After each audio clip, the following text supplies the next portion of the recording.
My mother had one of those Euro sealers, and I swear to Christ, she tried to Euro seal everything. I was afraid to piss my pants, afraid she'd try and Euro seal my kit. I swear to God, she fucking used that thing on everything. PTR Radio.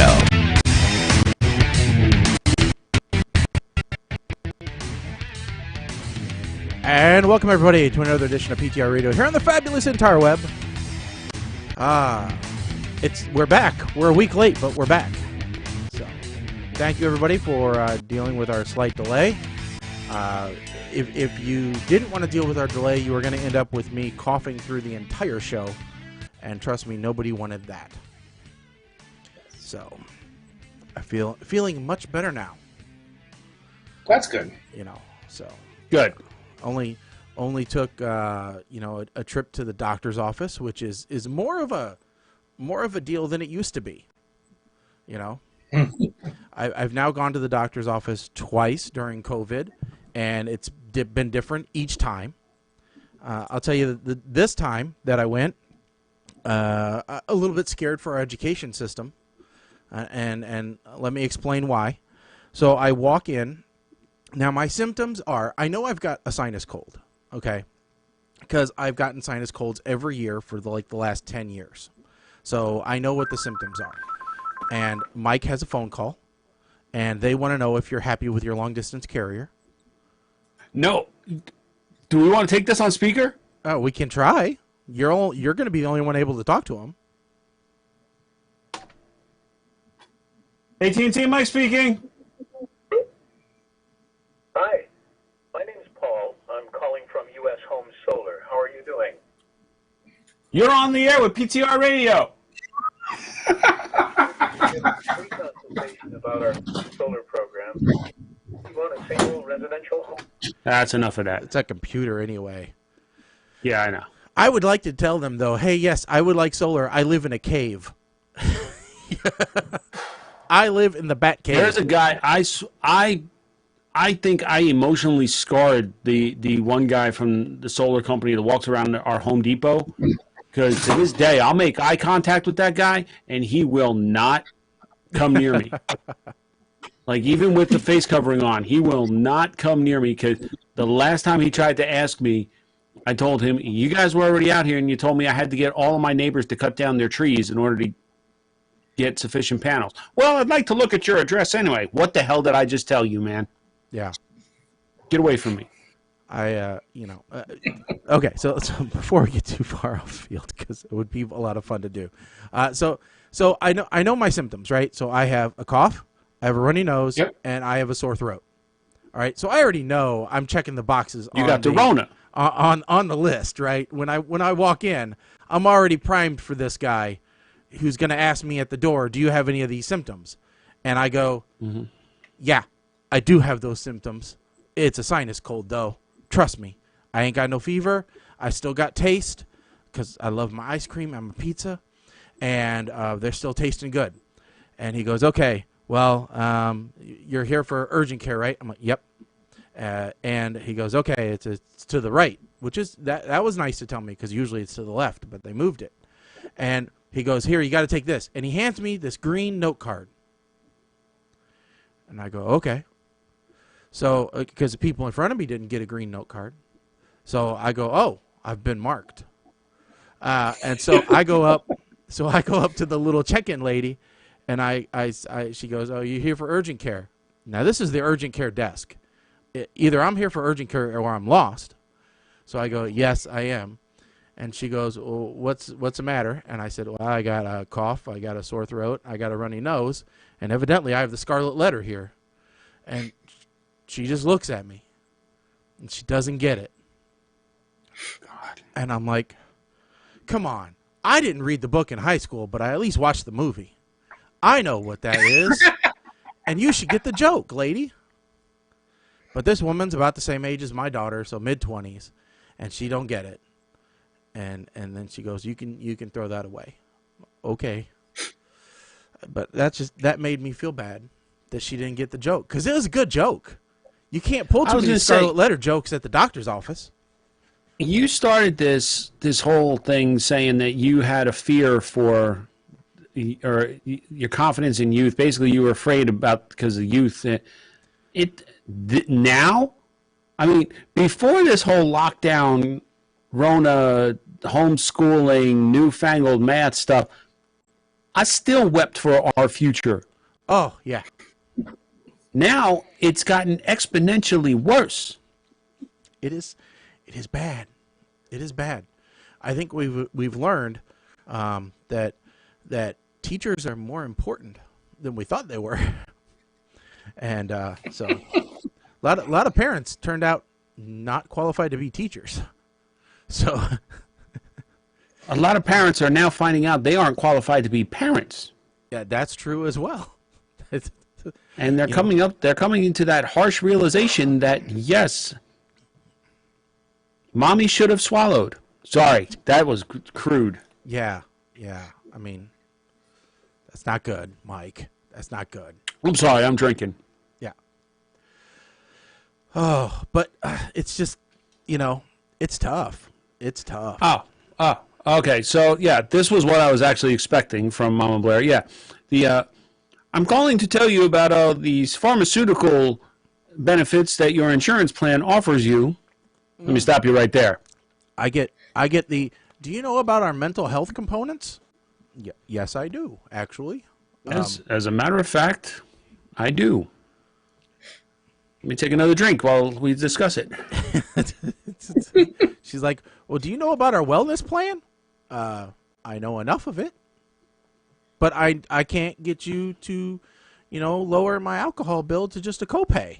So unless you can put that on your plan, which that'd be great. If you could go to the liquor store and just have a copay of like $10 for a nice bottle of whiskey. Could you imagine? Could you imagine if a doctor just gave you a prescription? You walked in and he said, well, the real cure here is you need to drink more. Yeah. Oh, give me that prescription. Let's see here. I'm taking a look. I get to be Larry the Town Drunk now. Oh, this is awesome. Let's see here. Looking at your vitals. Okay, your blood pressure, 120/80. Your height, weight's a little high. All right, I'm going to prescribe you 5 pounds of bacon, 2 quarts of Hennessy, and 1 chocolate cake. Here, I'll take these 3 prescriptions, and then and then you'll just have to pay the copay at the pharmacy or at the grocery store, the liquor store, and the chocolate cake store. AKA the bakery. Bakery, yeah. Well, so what happened to me? Maybe there's a specialty chocolate cake store that he recommends. So what happened to me is I somehow got well over a month's supply of my prescription. Of chocolate cake? No, or of a real prescription. Oh, so I was to say, if you have a month's supply of chocolate cake. And part of it was because I actually had a physical, and when I went in for the physical, they signed me up for to get a refill, but Walgreens filled it immediately. So that's how I ended up ahead. So I was like, okay, well, I'll just wait. And so I got a thing from the pharmacy, it's time to refill. And I'm like, no, it isn't. I still have over a month left. So I started getting these things from my insurance company. It was like, hey, you need to, get your refills. And then I got another one. It's like, if you get your refill in, every month that you get your refill in, we'll give you $25 or something like that. It's like, what? So basically, the insurance company started trying to bribe me because they thought that I wasn't getting my. They thought you weren't taking your pills. Yeah. And I was like, then I decided, okay, well, I switched to pill pack so that I get my one prescription and my vitamins and stuff in those little packets from Amazon. I didn't know that you were 70. I know that your birthday was just a couple days ago, but I didn't realize that you were that old. Suddenly, I'm not the old one. Yeah, that's great. Okay. Does it come with a supply of little cups? Colin's just blowing past us. Go ahead, Colin. So, but that takes like a month for them to get that started. So I counted up my pills and I realized that I was going to be 8 pills short. So I went ahead and just called the doctor and got a prescription for just the pills I needed to fill in, which was fine. But, so then I started getting things from the insurance company. It's like, I already lost the first $25 because I didn't get my prescription refilled and all this stuff. And I was like, what is going So I contacted them. So the one that a Mobler there, they've told them multiple times to stop calling. They've called support to say, please stop calling. You've already sent us the stuff in the mail. We have read the stuff from the mail. Thank you. We don't need you calling us over and over again telling us about it. Yeah. To the point of, if they keep calling, then they're just going ahead and going to switch insurance companies just because they don't want to keep getting phone calls. That won't stop them. Yep. But then you're going to get calls from the other company. So. Well, yeah, because and it's going to get worse because your parents are close to like the Medicaid. They're getting closer to the Medicaid, Medicare, age. Yeah, they're Medicare. Yeah, this is the add-on to their. Yeah, so they're going to get so they're into stuff. all of those add-on packages. Soon they're going to get people asking them if they want to do a reverse mortgage, if they if they want an extra life insurance plan. They're going to have speaking of insurance, okay, the deep voiced guy who's does the insurance commercials. Yeah, the first president from 24, yes. Okay, I don't watch Pedro Serrano from Major League. Is he? Is that? I don't think that's the same guy. Dennis Haysbert, want to bet? I don't know. No, I don't want to. 6 degrees of Kevin Bacon. Come on. I don't want to bet, but I saw him in a Night Court episode last night. He was in. It's amazing all the little people you find in Night Court because it was on for so long. It's kind of like Cheers, right? You see little bit players here and there. So I'm like, that's him. He's dating Roz. He escaped from prison, and it's the voice that gave him away. So it was just neat. So you don't know, but yeah, he's Serrano because you don't recognize it because of the accent and the bald Yeah. head. Right. Yeah. Yeah. I always used to see him as the president from 24. Huh. I think it was Dennis Dave Haysbert. Palmer, I think. Yeah, Dennis Haysbert. You're right. Yep. Interesting. Say it again. Yeah, and like I said, I'm 99% sure that he was in that episode. It sure looked like him. Oh God! Now he's doubting himself. Yep, it's Night Court. Yep, he was James Morgan in the episode Pen Pal. I was exactly right. I got it. Well, yeah, it'd be more interesting.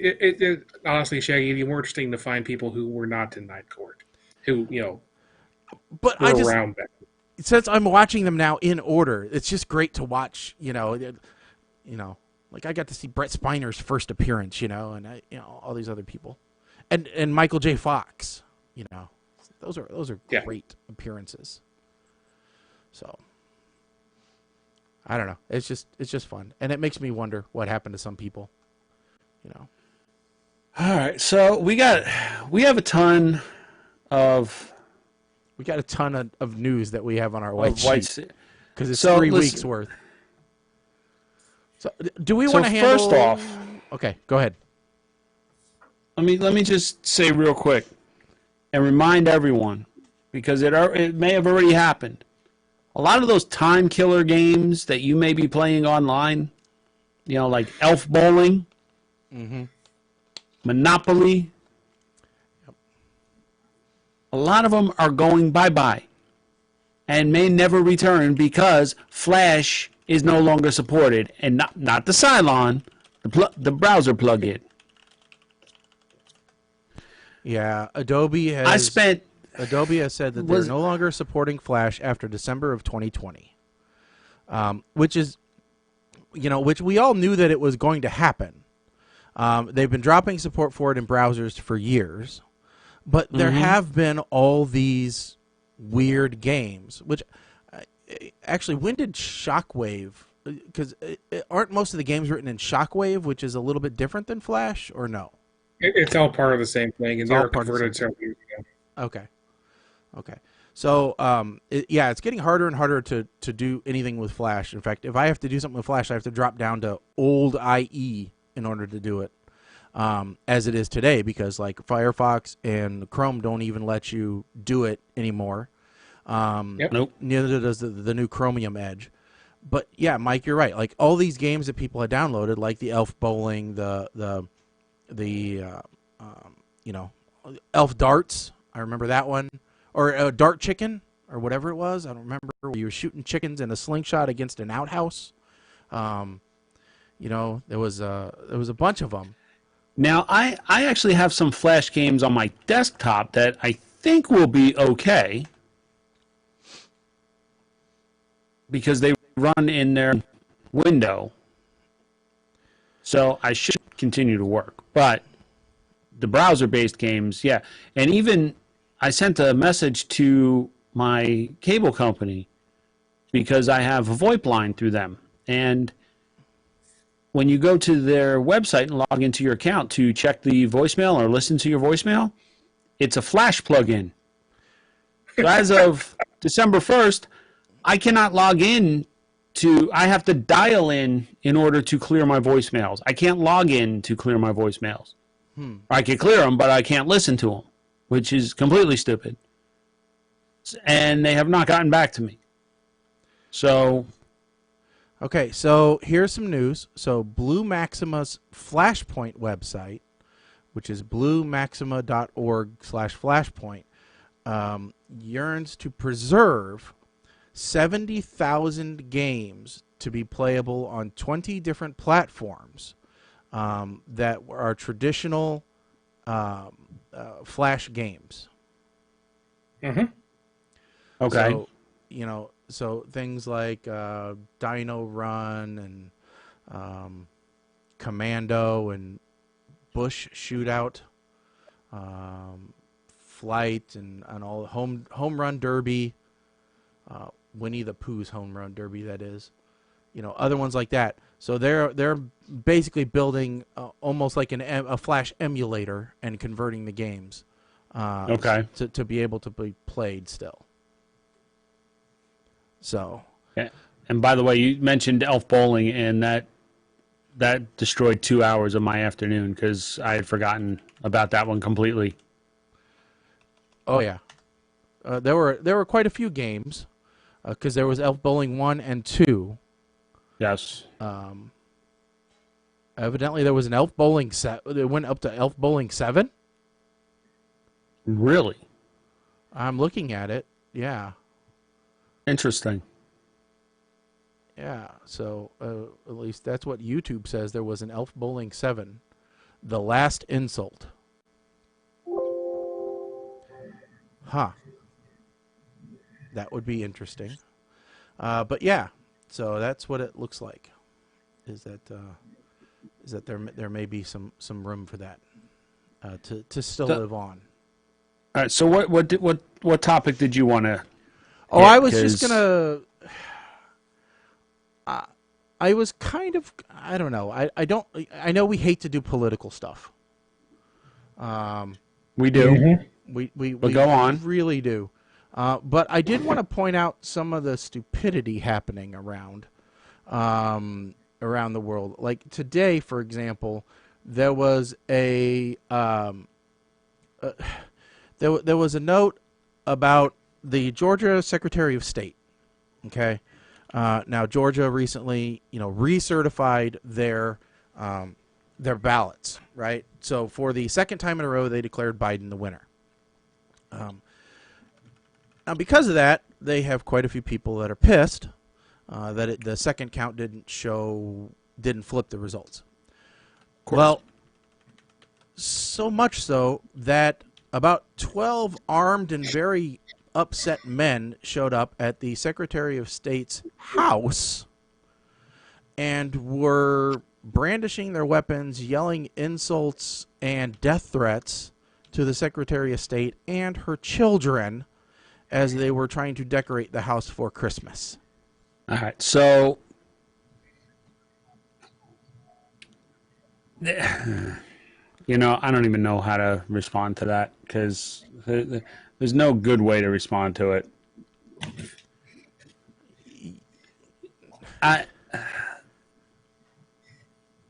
Everybody talks So there's been this thing for the last couple of years called TDS, right? Trump Derangement Syndrome. Mm-hmm. And I'm at the point now where I'm not sure what side that actually applies to.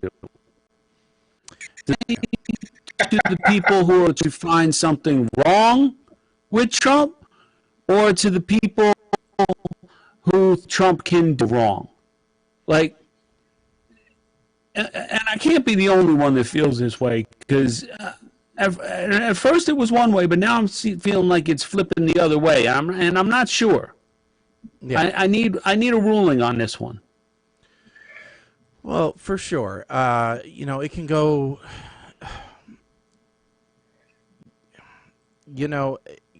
In a week's time, the results are going to be certified, and because the Electoral College is going to meet, and at that point, mm-hmm. it should be a done deal, right? Well, here's the thing: enough states have certified the voting results mm-hmm. that there is no changing it at this point. Any further cases that, and by the way, Trump's lawyer, Rudy Giuliani, who was going around testifying and prosecuting all of these cases and what have, is now in the hospital with COVID. Yeah. Any of these states that the legal proceedings are still going on, it's not going to change the results of the election. That being said, if some wrongdoing was found, it should be brought to light for mm-hmm. future elections. All right? I fully agree with that. Yeah, and let's point out what you said there. If wrongdoing is found, not if wrongdoing is speculated or rumored. If wrongdoing is found. Now, if we touch on that just for a second, the election security director came out, about a month after the election or so, and said, this has been one of the most successful, secure, and confident elections in history, with the largest turnout, which ultimately got him fired. Well, okay, so here, the one thing that I saw shared on Twitter that kind of made me go, well, wait a second now. And it's things like this that really make me decide I don't want to follow any of this stuff anymore. I just want it to all be done and go away, and I want to drink myself to a coma and wake up a year from now and just find out what happened. Somebody shared, it took one whistleblower to accuse the president of colluding with Russia to launch an entire investigation. But all of the whistleblowers who saw fraud happening as ballots were being counted, and no one is believing them. Now, that being said, well, actually, I have seen where they've talked about specific polling places where procedures were not being followed. Example being, someone would open the envelope, read who they voted for, hand it to a second person who was supposed to confirm, and that person was not confirming when they were just throwing in the bin. So if the first person was lying and said, this is a vote for A, when really it was a vote for B, and they weren't being checked. So that type of mistake, I'll call it, could be happening. On what scale was it happening, and who do you believe? Right. So the issue here is everything that they've brought up, has been debunked or not found to have substance in every court case that they've tried to bring up. So that's where I said, back to your point, if anything could be proven, if anything had any substance to it, then yes, I would say there's a case to be made there. We're talking about something that they're accusing massive systemic fraud. That takes more than one person. All right, that doesn't get swept under the rug in multiple states. All right, that just doesn't. But it's also, that also takes the organization. Massive systemic fraud by Republican officials. Mm-hmm. Because most of these officials in these states, where they're saying this fraud happened, you have Republican, that election. Yeah. So it was, and I will point out, in Georgia in particular, one of the things that they were saying was, it's. So I'm trying to figure out what's eating up all my space, all my time here, but in Georgia in particular, they were saying all these speculations of fraud and of impropriety is hurting their chances for to win the runoff election. So it's self-defeating to a certain point, because they have a runoff election in January. And so they have to be concerned about that, which I agree with. You do have to be concerned about that. Yeah, and now he's just, and by he I mean El Perdido Orange. He is, the rumor now is that he is planning to do like a flyby with Air Force One during the inauguration. Yeah. On his way to Florida to, as his final trip on Air Force One. I'm like, dude, that would be the ultimate Trump thing to do. I'm sorry. It's true. It absolutely would be the ultimate final nail in the coffin for his legacy would be, I'm going to do a flyby. The only thing that would make it more Trump is if he had the if he had a banner behind it. Empty. No, if he had the pilot empty the bilge while he was flying over, do a fuel dump while he was flying over, that would be the ultimate Trump thing to do. He's not going to do it, obviously. The real one coming out today is that the speculation within the White House is Trump is about to go down to Mar-a-Lago for the holidays. And he's not scheduled to come back until after New Year's. So the speculation is that he just isn't going to be coming back. That he's just going to Mar-a-Lago and then not bother coming. Because it's only going to be like a week and a half, something like that. So he may not bother coming back. He's also, supposedly, he's talking about running in 2024?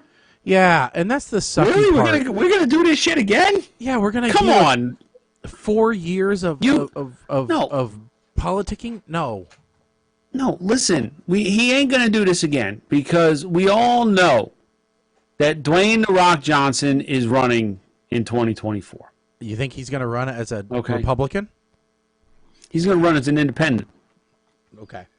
He's going to be the people's president, okay? You don't think running with Kanye as a member of the birthday party. And Kanye will come up with another party. He'll be like, I'm a member of the Orange Party. We like oranges.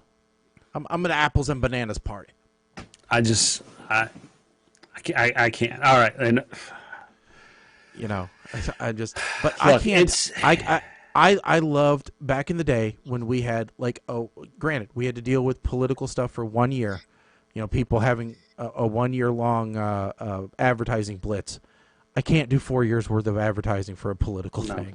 I can't deal with it, man. I absolutely cannot. I will move to Canada if that's the case.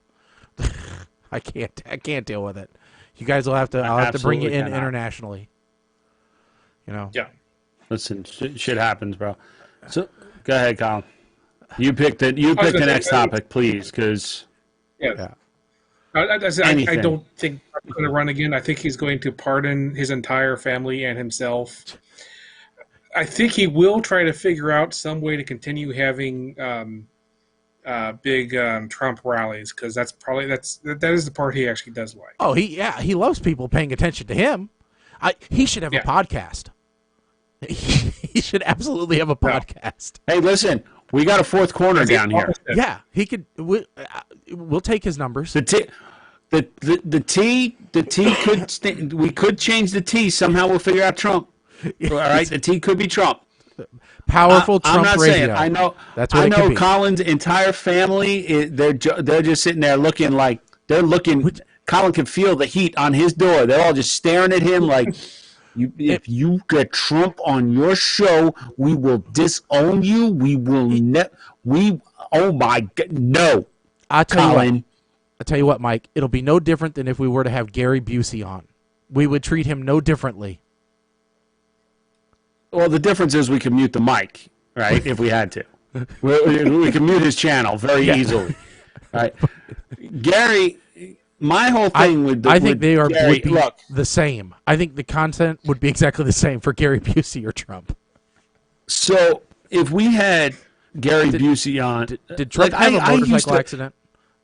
If you guys remember, I used to push. I was the biggest one behind getting Gary Busey to call into the show back before he started doing his own podcast and all of that.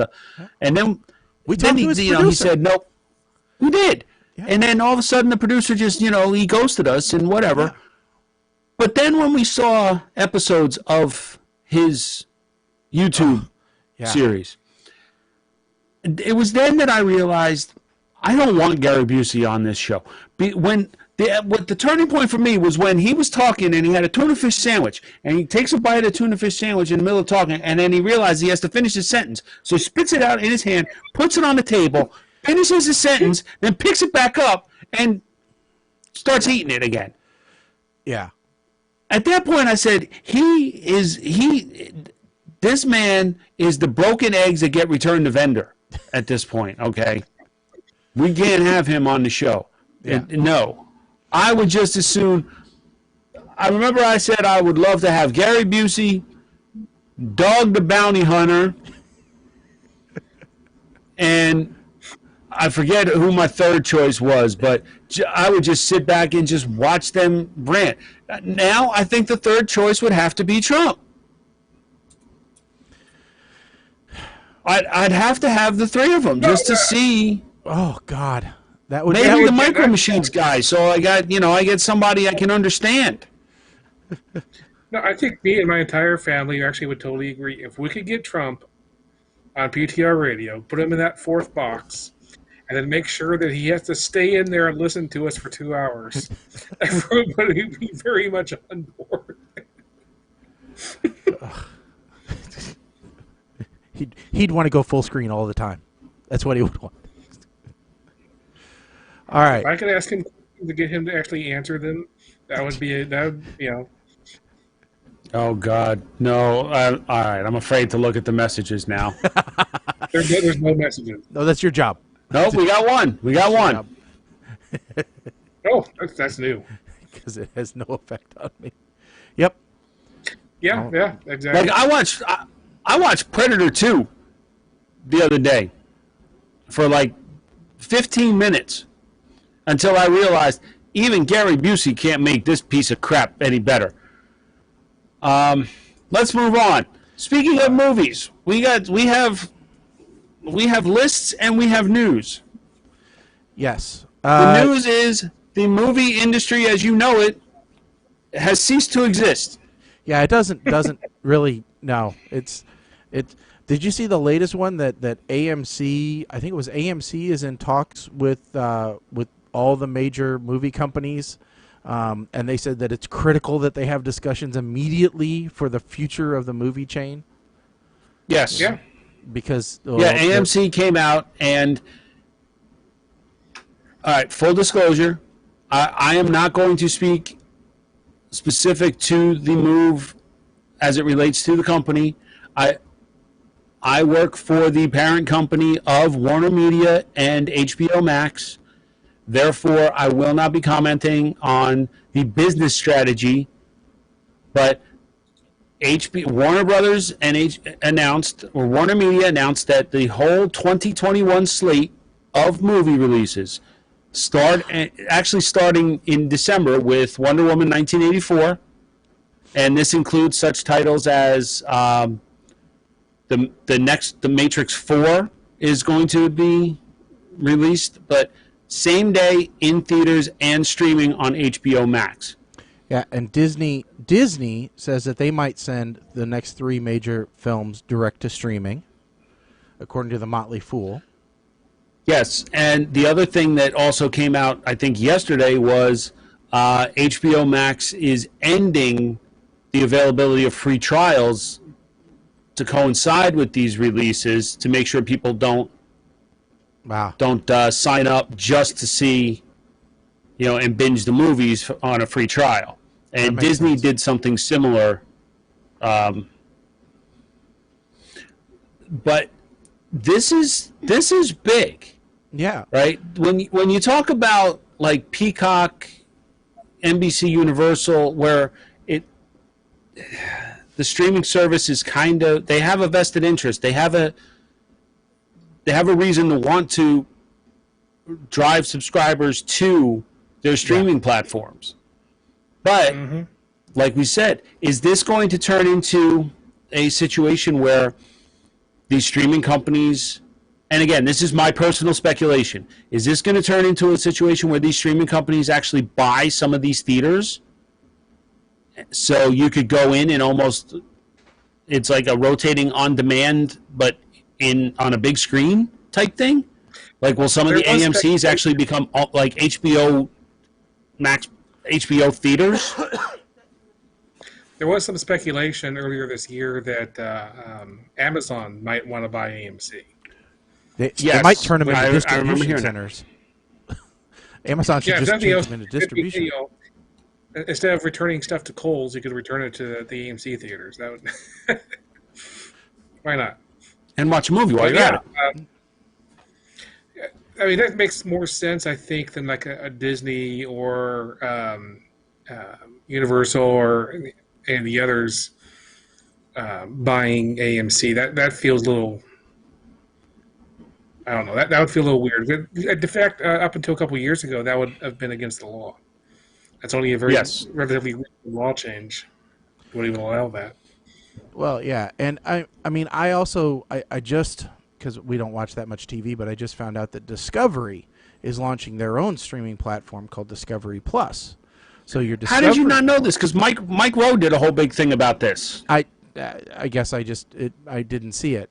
But, so the Discovery networks are doing a streaming thing, and it actually looks fairly reasonable. And I told my wife when I saw it, I'm like, hey, finally, this looks like a viable option to now be able to cut Dish, because we have Dish for television, but Comcast Dish for just internet. lost channels all across the country with we lost our local CBS station. Yeah, and really it was things like Food Network and TLC and some of those others that was really making us hold on to having it. And previously we had kids at the house more, so we needed the kid shows and stuff like that. But now that I've got, I got Disney Plus, I've got Hulu, I've got, a big library on Plex, and plus then now if I did Discovery and if I did Hallmark. Yeah. So here's the thing, though, right? So Mama Blair writes in, probably the consumer will save money by paying for the streaming and skipping the $10 popcorn, etc. Yeah. So it's cheaper to watch at home, right? And part of the announcement with the free trials was if non-subscribers wanted to sign up or watch Wonder Woman 1984 on HBO Max, they could buy it. They could sign up and they could rent it. I think $14.99 was the price that I saw, which is still cheaper when you talk about a whole family. Yeah. TVs are getting cheaper, so you can get a big screen TV to watch at home and be comfortable, right? Yeah. Don't have to worry about going out. But Kim and I was having a conversation with somebody. I said, and I may have even mentioned it on the show last time, all y'all wanted when cable companies only offered like low, medium, and high packages, you're like, oh, why am I paying for all of these channels I never watch? Do you want a la carte? Well, guess what? Now you kind of have it, all right? Yeah. So add it up. For Peacock, CBS All Access, Hulu, and maybe HBO Max. you're probably, for all of those streaming services and Netflix, when you start adding it up, you're probably paying about as much as you would for your cable. Yeah. It's just a question of, but with the streaming services, it's kind of like all on demand, so you watch whenever you want. Well, and you have to make the decision. Do I want to? Because most of the packages, most of the entry level price packages, it's like, okay, you can stream on one device at a time, right? Mm-hmm. You have to go up to the higher tier plans if you want to stream on multiple devices at a time. Which, let's face it, most households have more than one television or more than one device. So now you're moving up to a higher tier plan. You look at Hulu or you look at any of these, and they're going to charge you a premium to be able to do that. And also there's certain ones, like I think I don't know if it was HBO Max or somebody else, was actually going to be cutting down on the password sharing ability.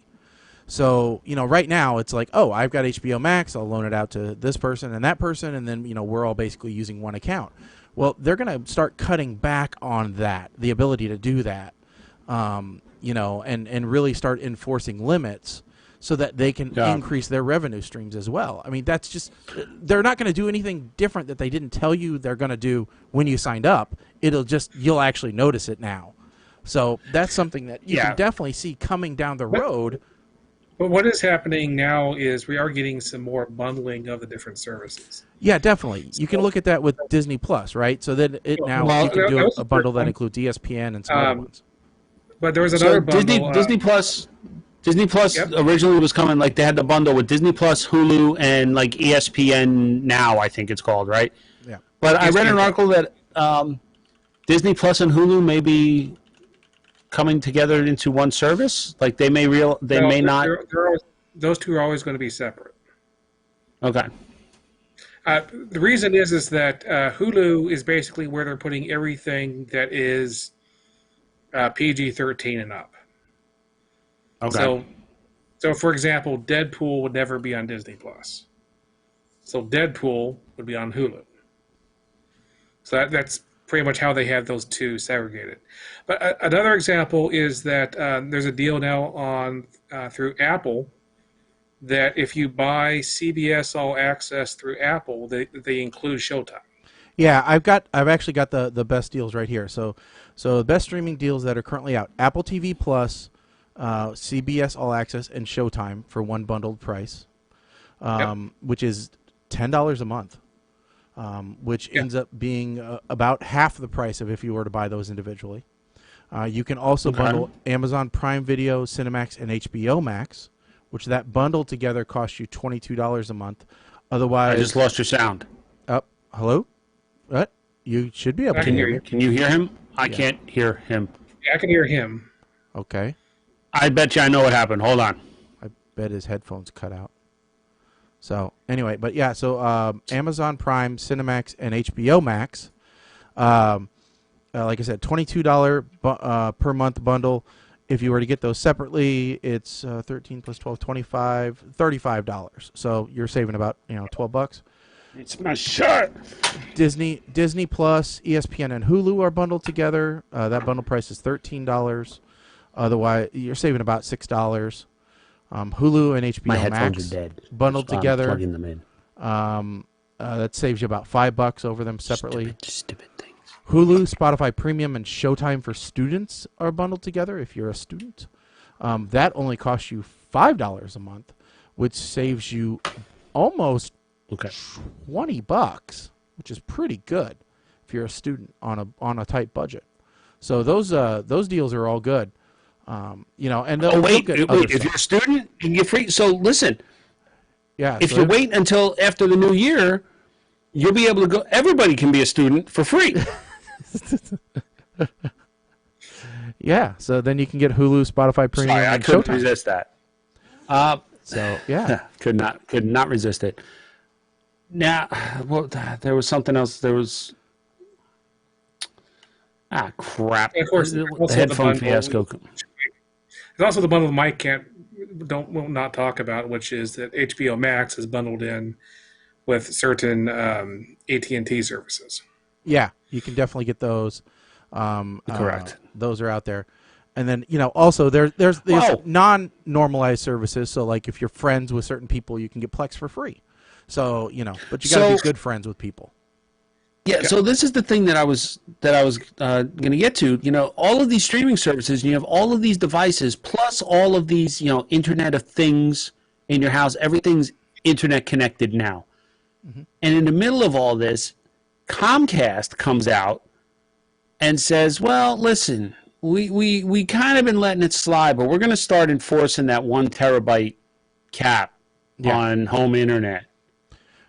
Although I think they said it was 1.5 now. It's 1.2 according to their latest 1.2, release. 1.2, I think, is what I read. Yeah. So, which is interesting that they're going to do that. And in a few months, one of Biden's initiatives, again, not to get political, but one of Biden's initiatives is to re-implement all of the Internet Freedom Act stuff that calls for no cap. Yeah, net neutrality stuff. Which is the no caps and expansion of broadband and all those other things. So it's going to be interesting to see how those two things measure out in the long run. Ajit is not long for the FCC. Let's put it that way. No, he's already said he's announced that he's leaving. Yeah, I would say I was hitting those caps on Comcast. Yeah, and that is one of the big reasons why I no longer have Comcast.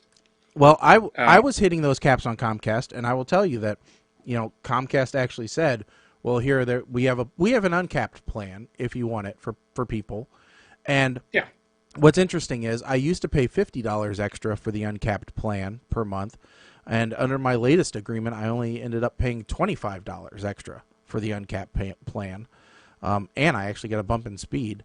So I understand that people that are cord cutters or are dorks like me who utilize extra bandwidth, I'm okay with paying a slight premium for it.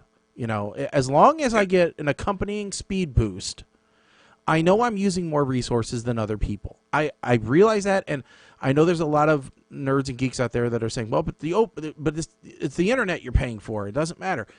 Listen, to some degree, you have to understand you're utilizing more resources than the common person, which is who they built the budget around. All right. Okay, but you also have to realize that Comcast is a business, and if they are not selling you TV service, they're going to make that money elsewhere. Yeah. Look, people at these companies are not stupid. The point I was getting to is that because there was competition, I switched to a different provider, and I got faster speeds. I pay less, and I have no cap. Yeah, that's my only complaint is that there isn't more competition, therefore driving that cost difference.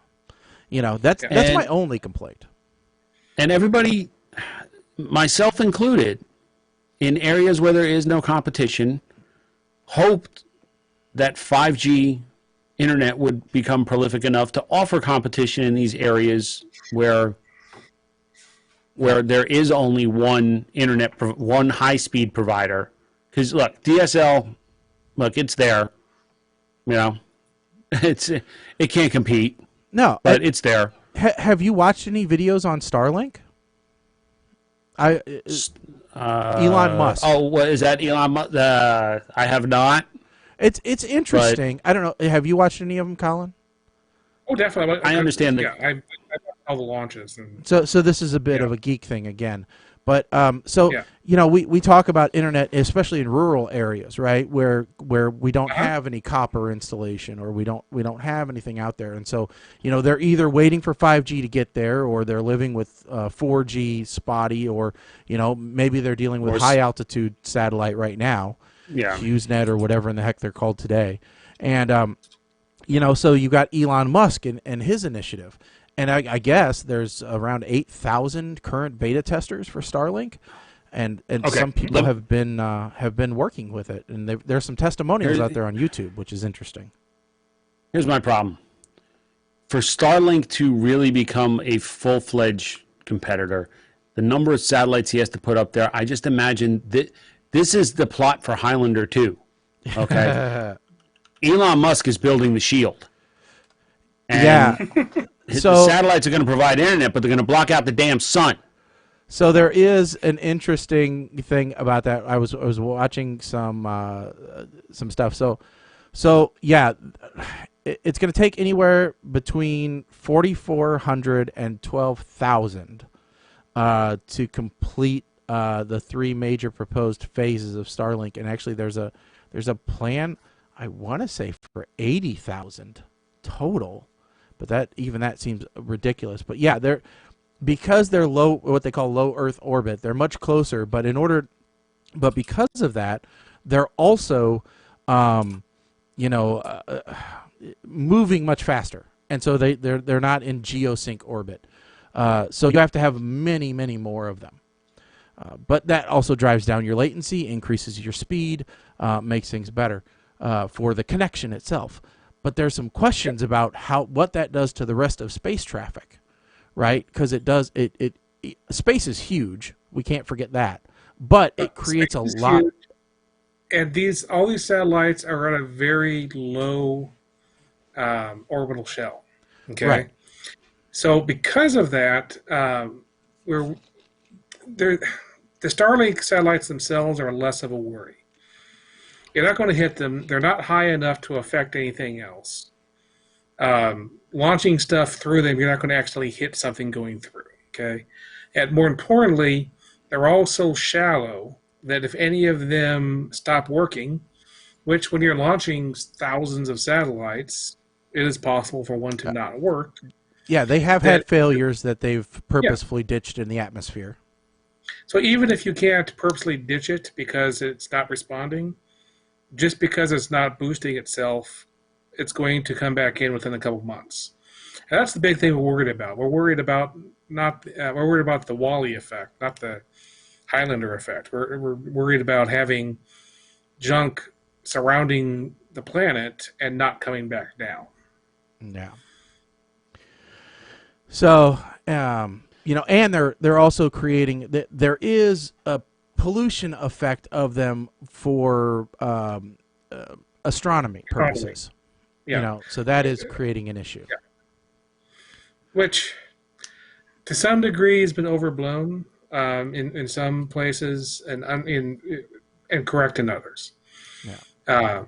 For the most part, astronomers know how to deal with it.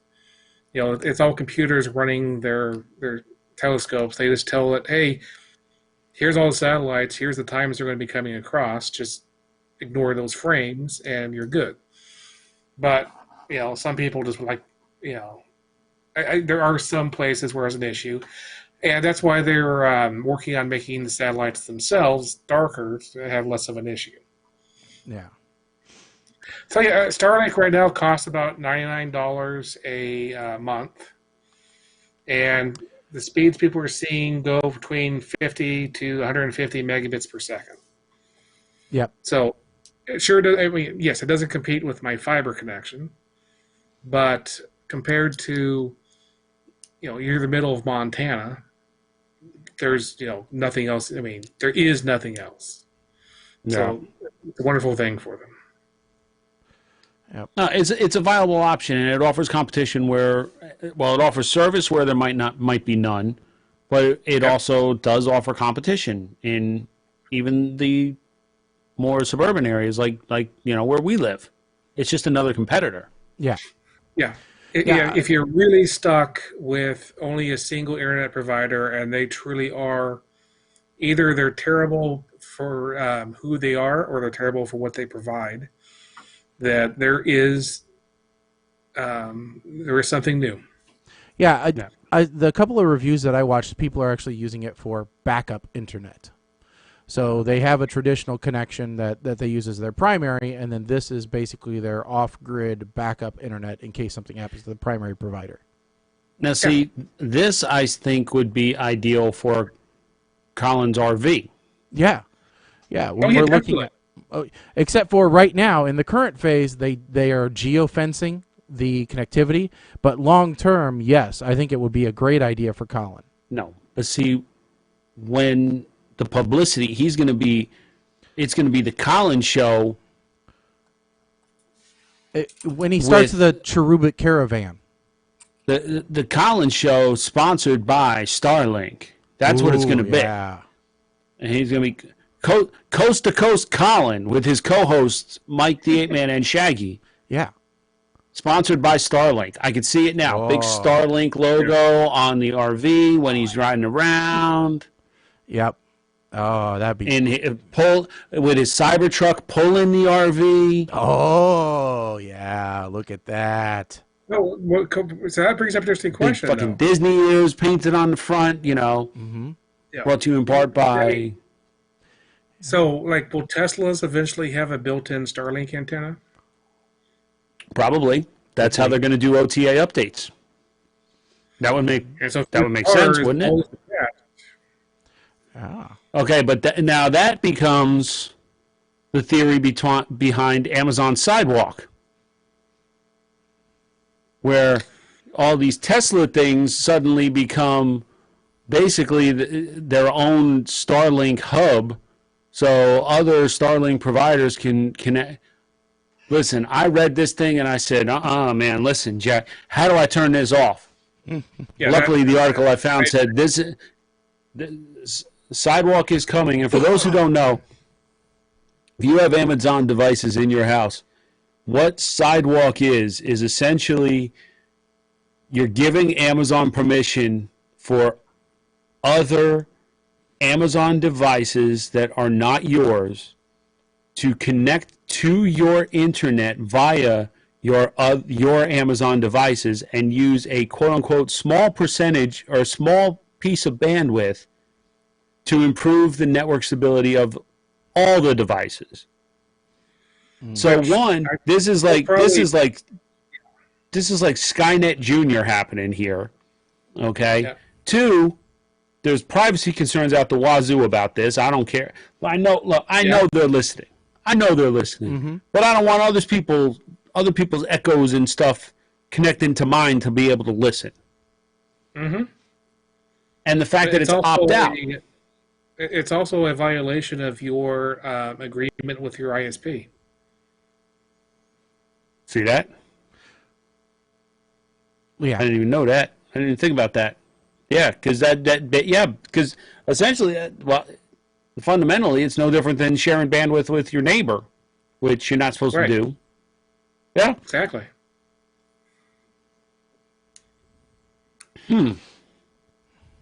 That's a good point. But yeah, we'll post up that article on our website. So if you do have Amazon devices, you'll know how to disable this right away.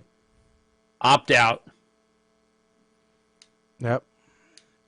I do want to share something that one of our previous co-hosts shared. I think we all know that, in general, people have said that 2020 has been quite literally a dumpster fire. Yes. So a company has decided to make that literal. So they have created a system by which you can email, and they have a printer which will print out what you send them and then submit it to the dumpster fire.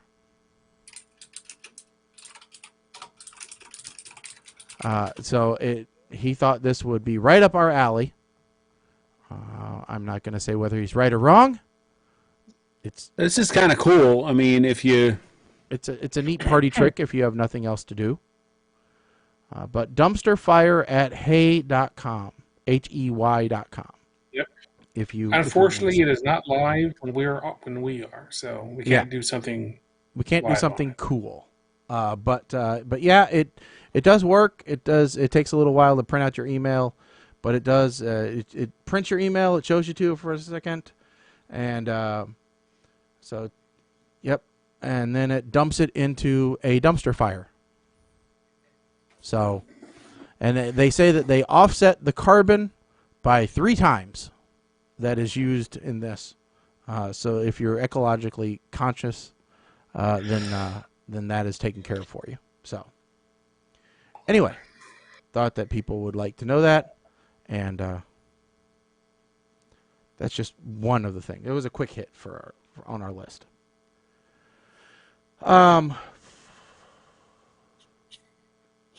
Let's see here. Something else. Let's hit the most recent one. All right, go ahead. So, Lifetime Channel. You go ahead and do that. I have a dog who's throwing up, so I have to deal with that. Okay. All right. Oh, okay. You do you. So Lifetime. Is, let's see if This is. Lifetime Channel is coming up with a 20-minute movie called A Recipe for Seduction. And it stars Mario Lopez as Colonel Sanders. This is a joke. I saw this and I said, no, this can't really. And no, it is. This is basically a What are you doing? I'm trying to show the picture. There we go. You got it? Yeah, see, we have a new fancy system here.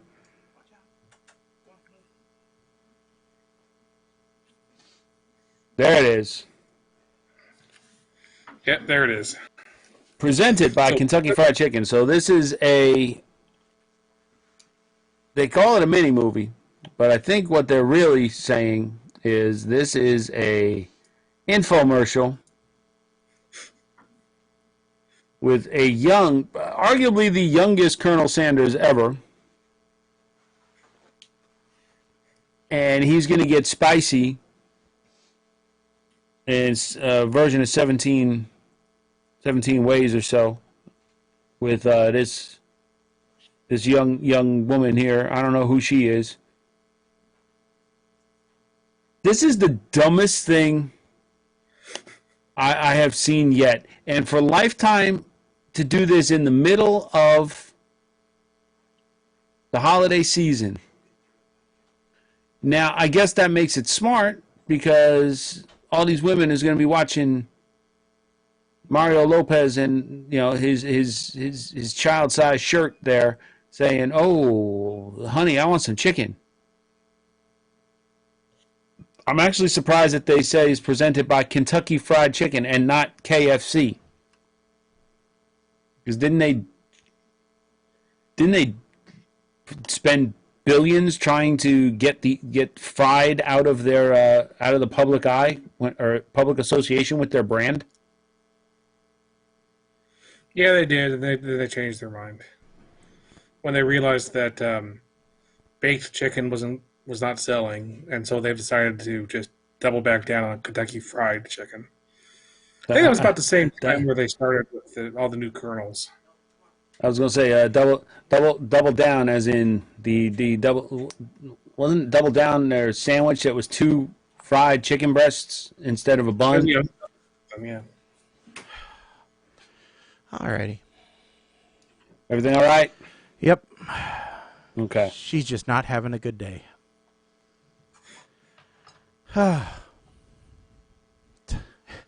Well, if it's gonna be okay, I wasn't gonna get into this whole story, but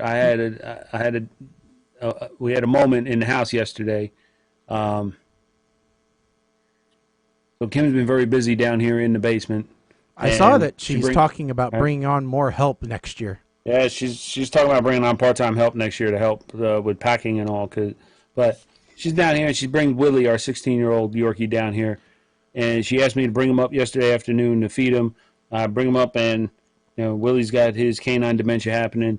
And I thought I kicked the gate at the top of the stairs closed, and I did not. I put him down, turned to the fridge, got the thing, and all of a sudden I hear, and he's on the landing, and he falls down the 13 steps to the basement. Oh no!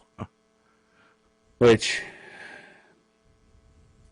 was not a good sign. It was tense for quite a while. So no, we did not have a good day in this house yesterday. So I know exactly how you feel. Yeah, it started last night, and then it was fine all day, but she slept most of the day, and then tonight it started with throw up, and it's never good. So I don't know. We'll see. It's when dogs get older, it gets tougher. You know. Yes. There's no old folks' homes for dogs. Somebody should okay. create a doggy retirement home. There actually is. Kim just donated to there's an old dog sanctuary. But oh, okay. They do owner surrenders. These are like dogs that were surrendered to the shelter when they were in their golden years, and these folks come and let them come live on the farm, literally. So, all right. Yeah. All right. Let's go to a happier thing here. Okay. Can we talk about agree? I was going to talk about the Queen, but we'll go with whatever you got. Well, you're close. You're on the right continent. Okay. Shaggy finally shared something related to Britain that I 100% agree with. See, and I'm not sure I do. And that is that, sure I do. According to Unilad, the IT Crowd is the funniest British sitcom ever. And this is a study that was done by Channel 4. Yeah. Except for Channel 4 isn't like I don't think, at least, they're not the most popular channel, are they, Colin? All four? Oh, they're bigger than Dave. Okay. Yeah, no, Channel 4 is a pretty big channel. Because all the comments that I read, all the Twitter posts and everything I read about this story actually said it's like everyone who took the survey never heard of Blackadder or Faulty Towers or Monty Python or Black's Books, and they catch just running them off. It's like I agree, except for the winner. I would say IT Crowd is definitely up there, but and Monty Python's not a sitcom or a breakcom, so that doesn't count. But you look at that and go, because so IT Crowd was their top of this list, and I'm like, okay, yeah, IT Crowd, that's up in the list. But then the rest of them, they have UK versions of The Office, which obviously, but and then they also had Mr. Bean, but then they had like The Thick of It, Outnumbered, Friday Night Dinner, My Family, and This Country. Now, some of those, I will even agree. I will even agree that this is a poor representation. Yeah. Because Top Gear is not on this. What was that one? Top Gear is not on it. But would you consider Top Gear a comedy? I mean, technically, it was considered a Greek tragedy, a factual, a scripted factual program or something like that. I mean, they won like an Emmy. Funniest British sitcom, and Top Gear, well, not exactly nonfiction, is not a sitcom. Yeah, I mean, they didn't like Coupling was wasn't that their version of Friends? Other way around. Okay. And Absolutely Fabulous wasn't on this list. Yeah, even I got to agree with that. Where the young ones, keeping on appearances. Faulty Towers. Yeah, I mean there were. Faulty Towers, I would say, probably is the funniest. It is the best. And part of the reason why it's the best is because they stopped. Well, they have a tendency to do that with a lot of shows, though. I'm sorry, was that? They have a tendency to do that with a lot of shows, though. They stop after 3 or 4 seasons, at least the smart ones. Don't you badmouth the final season of IT Crowd. It was only 3 episodes. No, and I love the fact that they had callbacks to all the funny bits from the original. I'm not thinking about that when I'm thinking about. I have to go back how many seasons there were of IT Crowd. I knew there were some episodes of the IT Crowd later in its run that was like they're kind of running out of stories. There was every show. There's going to be a few stinkers. Let's not kid ourselves here. There's no stinkers in Faulty Towers. Every single episode of Faulty Towers is absolutely perfect in every way. I won't necessarily agree to that. I couldn't. It's like the young ones. This guy right here. This is part of the big reason why the IT crowd was awesome. Yeah, I have to agree. And he's very good on Bake Off now. So he was also, what's the other show that, well, it's a game show. The Big Fat Quiz of the Year. Oh, yeah. I think. Yep. Big Fat Quiz? He will not be on this year's. When he is teamed up with Richard Adewale, there is nothing funnier. Richard Adewale is one of the most underrated funny men. Oh yeah, out there. Oh yeah, he is amazing. He is the reason why the IT crowd won this distinguished award of. Did you ever watch funniest show? I know you probably haven't, but have you ever watched Gadget Man or? I've watched some episodes of it. Or Travel Man. Yeah. Travel. Yeah. I've watched some of those. Those are both good with him. 9 out of 10 cats. I've watched. I hate to admit this, but I've watched quite a bit of the British game show type shows. Mm-hmm. Panel shows. Because they also tend to have non-British people to help balance things out. And I will say, I hate the Brits mostly. Roy, the guy who played Roy, he was in Chris O'Dowd. Yeah, Chris O'Dowd. He was in Pirate Radio, the movie Pirate Radio. Yeah. He did really good in this movie. He was in that. He was in. He was in Bridesmaids. Yep. He was also.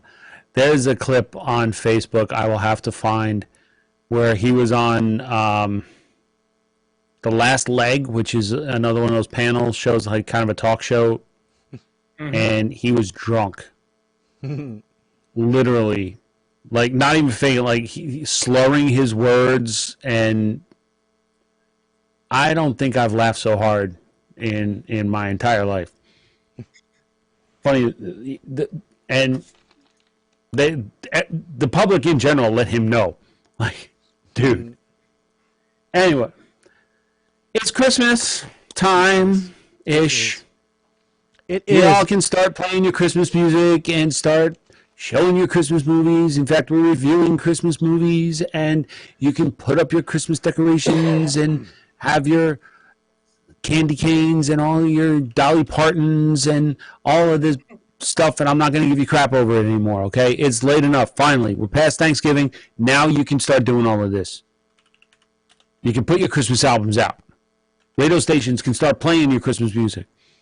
Yeah. So now. And yeah, you can, I'm trying to find something here that, because it's hard to find things. I was looking for something in particular, but yeah, there's, and you can get annoyed with people asking you, what do you want for Christmas? Or what should I get so-and-so for Christmas? Or, you can get heavily annoyed by those people. So we're gonna do the we're gonna do the list. The best under 20? Yeah. Okay. We're gonna do that. I'm just looking for something. I was trying to find it, but it may be difficult.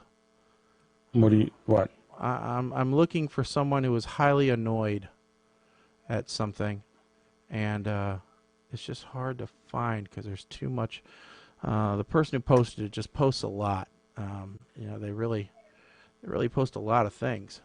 They need to cut back on the number of things they post. You talking about The Rock? Yeah, The Rock. The Rock is who does that. Yeah. I was trying to find a post of him, and it's very, very difficult. I finally had to unfollow him on every social media known to man because I got tired of hearing about how he started with $7 in his pocket and now he owns half of the world thanks to Under Armour and tequila. He does. Look, I get it. It's really annoying sometimes how much he owns. Where the heck? Why is that not there? Oh, wait, maybe it's under that.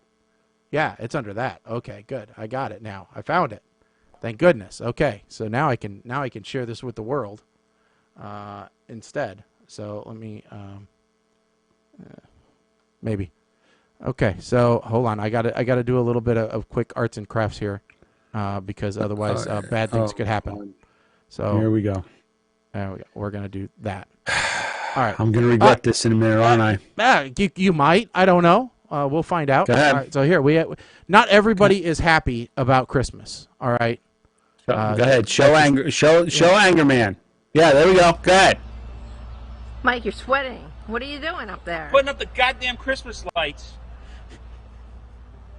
Well, you're doing a great job. Yeah, well, it's 142 degrees up here. I'm on a black asphalt roof. Mm-hmm. Yep. He's happy. Some people are very happy. All right, keep going. Good job. Thanks. I'd like for you to I'd like for you to please go back replay that real quick. Oh, damn it. I already closed it. Oh, okay. All right, fine. All right. Don't worry about that. All right. Don't worry about it. Because at the very beginning, if you watch, so happy. You will see, if you watch closely at the very beginning, you will see a drop of sweat coming, just falling in front of me, falling off of my nose. Yeah. Yeah. There's a lot of sweat. A lot of sweat coming from you in that. Yeah, I was not. You didn't look happy, Mike. You didn't look like the Christmas season was doing you any favors. I lost quite a bit. I was dehydrated. Okay, watch very closely. Like right where the arrow is, you'll see. Yep, there it goes. There it goes.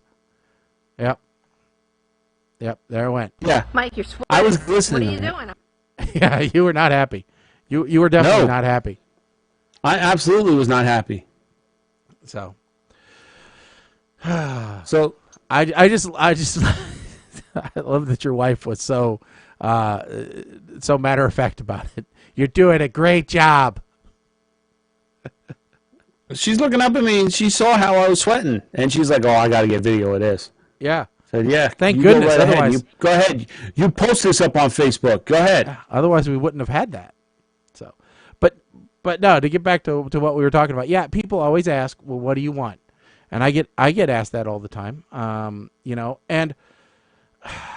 we love people who come up with lists of things that they think we'll want.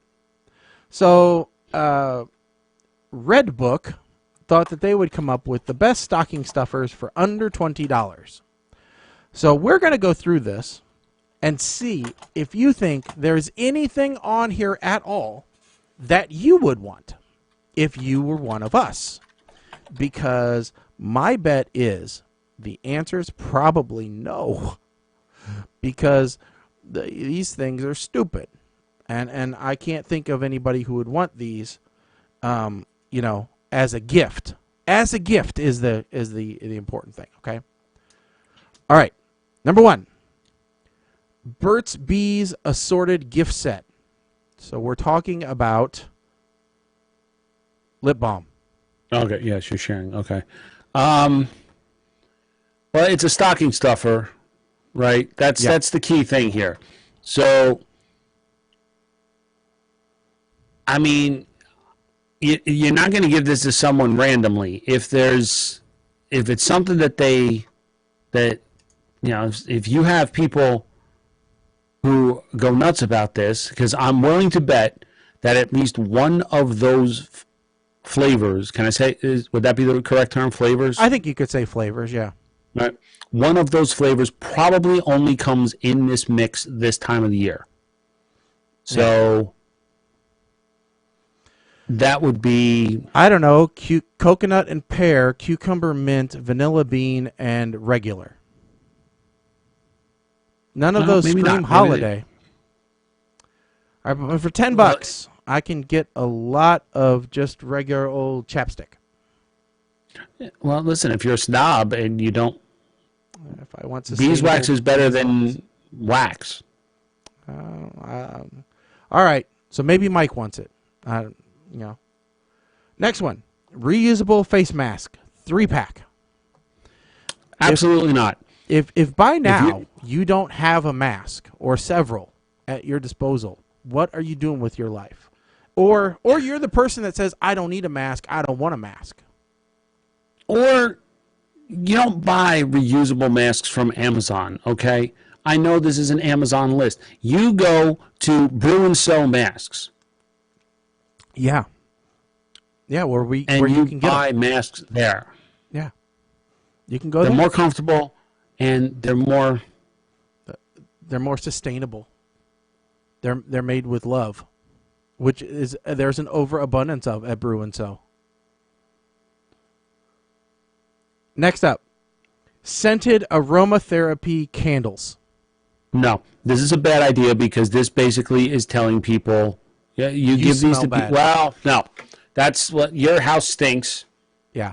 Light these candles because your house stinks, or you're giving them to friends who typically do light candles anyway, and they're either going to love or hate these. So it could go either way. No matter what, you pick the wrong scent. Let's just give it that. All right, you're not. But that's why you give them a sampler. These are aromatherapy candles. So okay. So now you're telling them that they're stressed out. Can you? Sure. Go on full Can screen. you pop that up because I want to see what? All right. So it doesn't say. They're all okay. I thought they're all Muse. Okay, so I thought maybe like one was Muse, like the top one I could make out was Muse. I didn't know that was the brand. So I was like, okay, the top one is to inspire creativity. The bottom may be for calming, and the other one may be for sobering up after realizing you're going to be alone for the rest of your life. Yeah, that would be. Because you drink a bottle of wine every night and order Chinese food. I don't think they have a lonely cat girl scent. That may just be in the apartment by itself. That may be why you need a candle. Let's put it this way. You're not buying this for a dude. Right? No, you are not buying it, especially those candles, okay? Right. This maybe you're going to buy for a dude. Possibly. But this is really a cop-out gift. If you get somebody this, you have completely run out of ideas. This is like a corporate gift, okay? That's what this is. This is a stocking stuffer for somebody in the office, Christmas pool, or Secret Santa that you don't really know, and or this is a re-gift, okay? This is the impulse item buys at the front of the checkout line when you go, damn it, we forgot to get cousin Gertrude a present for Christmas. Here, we'll grab this. That way we don't have to get out of line.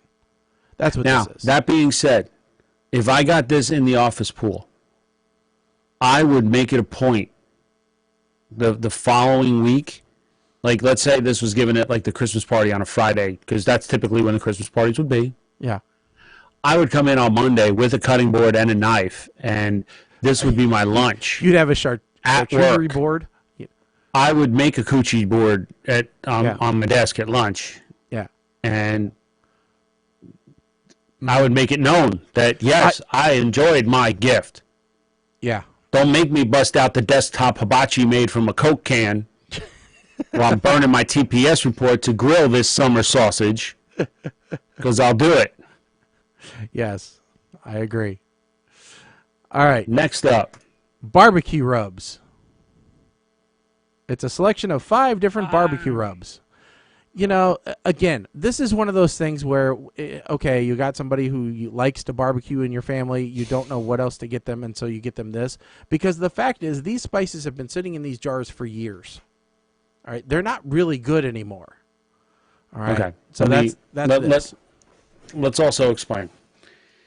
Anybody who is very serious about their barbecue is going to look at this and this is just going to expose that they could rub dirt on the ribs they're serving you, and you wouldn't know different. Yeah. No self-respecting barbecue creator buys an assortment pack of rubs like this. No. They buy the spices and they make their rubs. Yeah, that's right. Colin can tell you that because he almost caught his parents' house on fire with his barbecue set. So he knows how to barbecue. Now, I do buy pre-made rubs, but I buy them from the Spice House. I don't buy them from wherever this Amazon. came from. Yeah. From Thoughtfully via Amazon. Next up. I hate these things.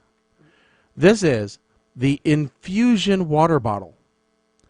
Meant for you to put fruits and cucumbers and lemons inside so that you can have a somewhat, fruit-flavored infused water drink.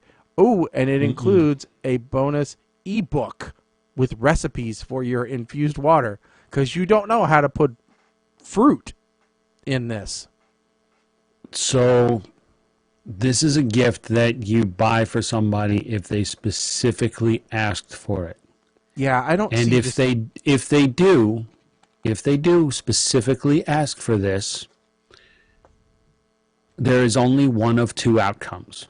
One, they will stop using it after about a month. Oh, because they'll realize just how much of a pain in the ass it is to clean. Mm-hmm. Or two, prepare to never see them again.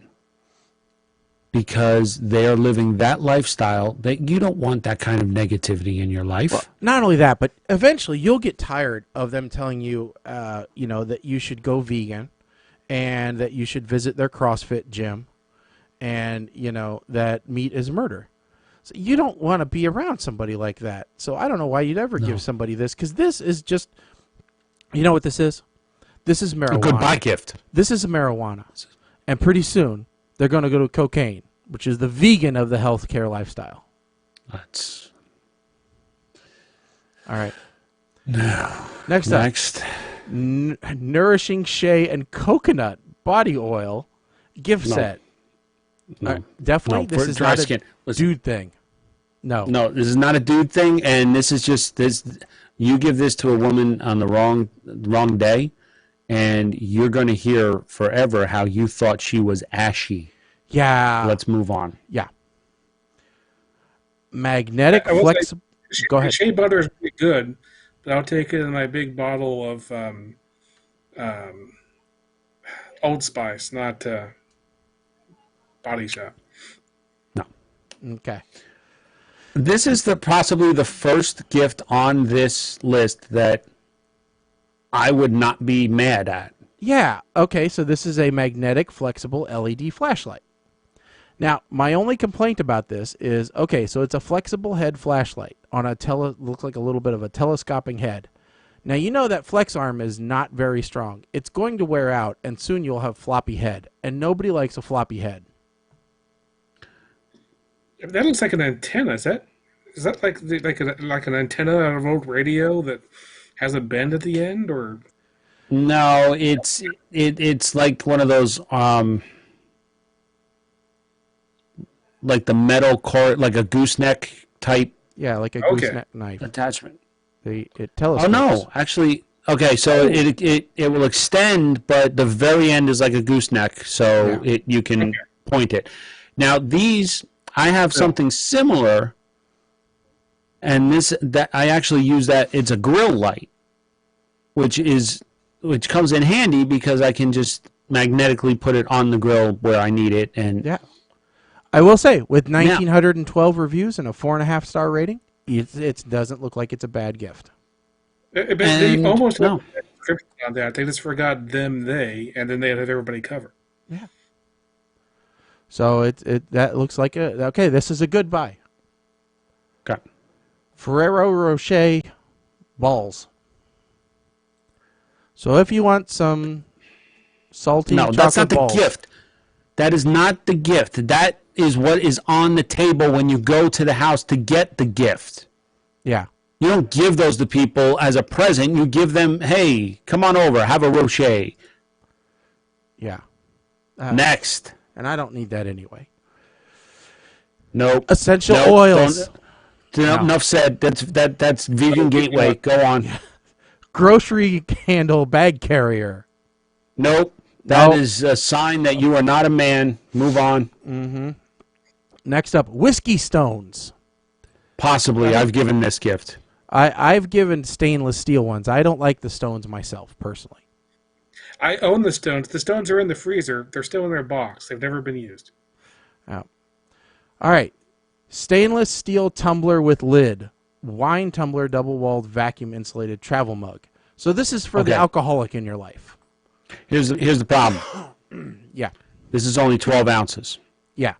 Not enough. No. While we move on, we'll come back to that. I got to find it.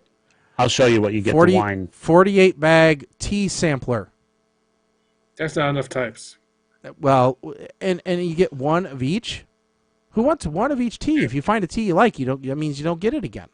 I think it sucks. It's bad. No, I would like that, but only that's because I have an insane amount of tea. Now, who wants a planner and notebook? Nobody. What kind of paper is it? Nobody. It's just regular paper. Okay. This is what I consider good paper. Yeah. You can't even. College rule. Well, it's not just that. It's little squares. Yeah, it's not being picked up by the camera though. Yeah. This is called Doan paper. I don't know.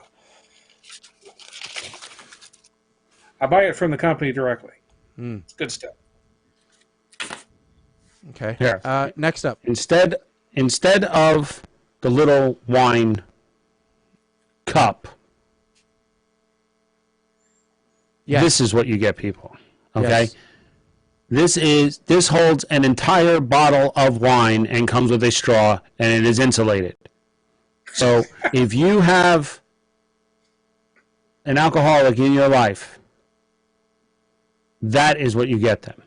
This same company, Brewmate, also sells a stainless steel double wall backpack with spout that will hold half a case of beer. Well, that is handy. All right, what are we up to here? We're up to a tripod for selfies. No. Not needed. Poopery toilet spray. Mike, you have some experience. This was the evolution of Just a Drop, when somebody was like, if you named it something cute instead and made it a spray instead of a dropper, we might be able to sell a lot more. And let's hire a British chick to do our commercials so it sounds fancier. And guess what? Boom, it blew up. This stuff works as long as you don't have floaters. Yeah. And we'll leave it at that. Okay. And so but again, catch-22, because you could be basically telling somebody, hey, when you take a dump, it stinks. Yep. Next, we only got a couple more left. Whiskey Mate ice cube makers, a giant cube and ball. What's the? It's a novelty. What's the benefit of? Okay, I was going to say, what's the benefit of having a sphere of ice versus a cube? I think it's just because of more surface area. It can make a difference on certain. Okay, if you are really, really good at making cocktails, it can make a difference. If you're making a cocktail at home, it's not going to make any difference. Okay, so it's a novelty. Yeah, when we do drinking with PTR, it's not going to make a difference. Okay. Yeah. All right. Next, minimalist Uno. No. No, stupid. Just get regular Uno. It's a stupid gift. I kind of like it, but I don't need it. And then 6-piece nesting magnetic measuring cup spoons. Maybe. Depends on if they're a chef person or not. That's what it depends on. The fact that they're magnetic, I would get a kick out of that, because I could then just like stick them to my grill. Yeah. And let me impress people. Let me season the burgers. Watch this: 1/8 tablespoon per burger. Watch it. Yeah. Try to be fancy about it. Yeah. So, Anyway, all right. With that said, it's now time for our double feature movie review, which is a segment we do every show where we take 2 movies and review them and let you know whether they're worth watching or just skipping by on your streaming platform of choice. This week we have a couple of Christmas-themed shows to review for you. First one up is Christmas Chronicles 2, which is the highly anticipated sequel to Christmas Chronicles. And we will start off with Colin. Okay. Christmas Chronicles 2. So I was really looking forward to this because I really liked Christmas Chronicles 1. I would say, so they have everybody, all of the stars of the first movie are in the sequel. The brother character from the first movie, he's more of a cameo than anything. Because, well, he's old enough that it makes more sense that he's on the beach with his girlfriend who, not going in with the main movie itself, which is fine. I'm glad that he showed up. I mean, it was better than just not having him. I would say Christmas Chronicles 2 is an example of what happens when you throw way too much money at something. So the original director did not return. Instead, it was the producer who basically was given a big pot of money from Netflix, and he threw all the money at special effects to make this basically this is like the Minions version. There is the Minions movie 2, where they just said, hey, people like the Minions, let's just have more of them. Well, Christmas Chronicles 2 has the elves that showed up for a few short scenes in the first movie, and they're just everywhere. Turned crazy, like a mixture of putting in some gremlins in there as well. It was way too much. And I would say the movie's okay. It was enjoyable. It's not a bad movie. But there's one segment of the movie involving when they're in the past at a airport. And that's the only part of the movie that actually felt like the original Christmas Chronicles movie. Yeah, otherwise, this felt like a completely different movie that just had the same actors in it. So that redeemed it for me. I think that entire segment in the past in the airport made it to be this movie gets a big smile from me. Definitely is not the... I haven't looked. I assume I gave the first one to Schneikes. This one does not get the Schneikes, but I still liked it. Okay. All right. Mike, we'll go with you next. Yes, Colin, you did give the first one a Schneikes. I had to go back and look. All right, so the first thing I noticed is we got Fire Fist from Deadpool 2. He's playing the good guy turned bad, turned good. Again, this poor guy's getting typecast. He's only had 2 roles in his career. Wait a second. I got to deal with Tyrese Gibson in this movie. He's still mad, salty because they had to wait to do the next Fast and Furious because The Rock had to go and do Hobbs and Shaw before they film the next Fast and Furious, and had to get some kind of paycheck, I guess. So he slides into Kurt Russell's DMs and begs him to, hey, yo, Kurt, man, I worked with you in Fast and Furious. You could put me in a Christmas movie, right, man? And here he is. Wonderful. Kid orders a chocolate smoothie, lactose-free. How the hell does that happen? Soy milk? Kid vegan? Huh? How do you make a golf cart spin out like that on sand? I'm just Belsnickel? Is that the I'm just going to call him Hermie. They destroyed a star. Ain't that supposed to cause like a black hole or something? And of course, there's the musical number that I needed to make this. Wait a minute, wait. Santa's breakdancing? Okay. New rule. Musical numbers are going to be admissible as long as they have a breakdancing Santa Claus.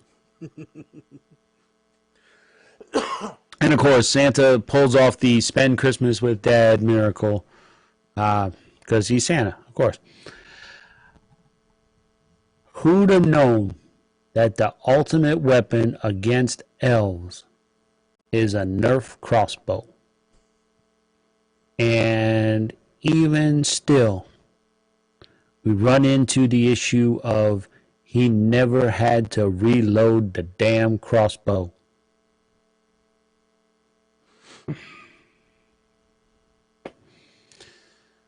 But that sure as hell changes the whole theory behind Lord of the Rings, huh? Could have won over Middle-earth with a Nerf crossbow. Listen, Pugilish Nikes, okay? I had to go back and see what I gave the first one. I gave that one a smile. And I actually enjoyed this one better because this was not your typical Santa has to get back, help Santa get back to the North Pole type thing because something broke. This one had a little bit more story to it, but I do, after hearing Colin's review, I do agree that maybe they were a little bit too heavy on the CGI with the elves, but I think that was specifically a marketing ploy for merchandise. That could just be me. But I'm going to give this one a big old peppermint laugh. Okay. Let me go ahead and give mine real quick, and then I may have to go wrangle in a dog. All right, so not a whole lot can be said in addition to what you guys have already said, other than, yes, there was Bell's nickel a little bit difficult to say in general. You know, I will agree. I knew that there was going to be a singing thing. I knew that she was going to meet her dad. You know, there's a lot of interesting garbage there to see. You know, the thing about the cookie is interesting, and so yeah. All that. Hold on one second. Talk amongst yourselves. Okay, we can do that. I knew. Now I did know that there was going to be a musical number, but you know, part of me wonders is that when we reviewed the original last year, we theorized that Netflix was going to turn this into an annual thing, and I believe they set it up that way by defining this one as chapter 2 in a book, like they showed the book. So I do think that this is going to become an annual thing. Yeah, sorry about that. So, Nope. Yeah, yeah, there was a bunch of stuff going on in the movie that some of it's like, okay, this is really too predictable. You know, I knew a lot of things were going to happen. The time travel thing, I'm like, ugh, God, are we jumping the shark with time travel already? This is just the second one in the series that you know they're going to make at least 3 of. And we're already doing time travel. This is ridiculous. So, but what it does tell us is that the next movie is not going to have anything to do with these 2 kids. It's going to have to be a brand new set of kids because, you know, they're played out. They're done. We've solved all the problem of these 2 children. You know, they've said everything they can say to dear old dad. So unless suddenly there's a grandma or something that they have serious emotional problems with, we're done with these children. You know, so I think that hopefully we can move on past them. I do agree there did seem to be a Minions type-esque fascination with the elves, and I also got the note that, you know, the Nerf crossbow seems to be the magic weapon of choice. My big takeaway from this is Mrs. Claus is a witch. I never knew that component of Mrs. Claus before, but she stirs a cauldron and she makes magical treats. That seems an awful lot like the witch from Hansel and Gretel, if you want to know the truth. So that was my takeaway, is that Mrs. Claus is an evil witch and not to be trusted. And but, you know, so that was something I came away with. Maybe not everybody did, but that was my big takeaway. So overall, Puke to Schnikes, I'm going to give this one a smile. I thought it was mildly entertaining. I thought it was good for kids. I didn't think too much other than that. But yeah, Smile's all I'll give it. So, Shaggy, you rated exactly the same as last time. I was a little bit higher. Colin was a little bit lower. So, all in all, I think that, the series is not disappointing. No, it's a good series. It's a good, kid family friendly show. And I think I can see the next one that the new child that was brought in, Tyrese's son. I think he's going to be the main child in the next one. I guess I could see that then the other two show up. I like having the other two show up.